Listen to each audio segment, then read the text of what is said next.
是我的病历。医生的原话是：空调病不吹就好了。但冬天没暖气，夏天没冷气，没有空调怎么行？而空调病其实就是关窗开空调太久了，房间密不透风，空气又脏又缺氧，湿度还低，待久了才会头晕脑胀、口干舌燥。琢磨着，与其硬扛不开空调，不如换台能解决根源的新风空调。对比了好几款后，决定入手 TCL 小蓝 E P7 新风空调，既不耽误冷暖，还能持续补充新鲜空气。4重滤网、纳米级滤孔、PM2.5 细菌病毒也都拦得住。每小时30立方米的新风量符合国标，理论上足够应付我这个10平左右的卧室。每半小时实现一次全屋空气换新，我跟我家大咪一起待着，也能抵消掉一晚上制造的二氧化碳。不放心的话，它还有一个 TVOC 传感器，看颜色就知道空气质量好不好。蓝色代表优，黄色代表良，橙色代表差。而且是63毫米的标准孔径，不用额外扩孔破坏墙面，老房子、租房党也适用。不过我当时也担心，总不能治好了空调病，却被吵得神经衰弱了吧？结果发现人家有4重降噪系统，睡眠模式还能开静音型风，数值低到几乎听不见，晚上开着睡觉完全没感觉。真心建议所有空调噪音都按这个标准来。还有一些对懒人胃口的点。久待卧室让人惰性大发，这个时候就能用上 AI 离线语音功能，掏100万个离线指令词，不用联网就能唠。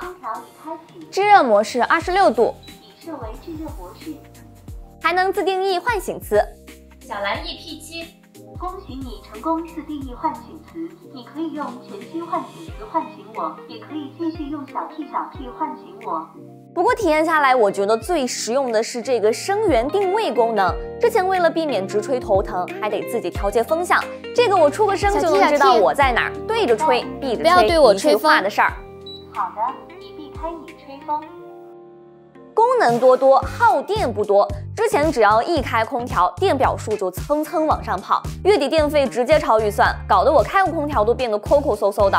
而这台 TCL 小蓝 E P7 搭载了 AI 大数据模型算法 2.0， 制冷制热的时候都能实时节能。官方称最高能省40%的电，太懂了。其实，在用 TCL 小蓝 E P7 之前，我对新风空调也持怀疑态度，但实际体验下来，我的感受已经给出了答案。新鲜空气的补给，再加上双层低阻柔风技术，350个柔风微孔加6个气孔喷射口，把强风拆得又碎又柔。之前睡醒后的口干舌燥、头痛、鼻炎症状，通通减轻不见。如果是新装修的、一过敏的，或者有鼻炎的、养宠物的，TCL 小蓝 E P7 可以考虑作为自家净化空气的一个选择。而且今天还上新了 Ultra 版，双循环新风，超大新风量，还增加了 AI 安寝之眼，能根据体温变化规律，智能检测体动状态，再实时调整温度与风速，提升睡眠质量。都说人应该待在没有天花板的地方，既然改变不了白天夹在工位受罪的现实，那就晚上把没有天花板的好空气搬回家，呼吸每一口好空气，每一天都是好心情。我们下期见，拜拜。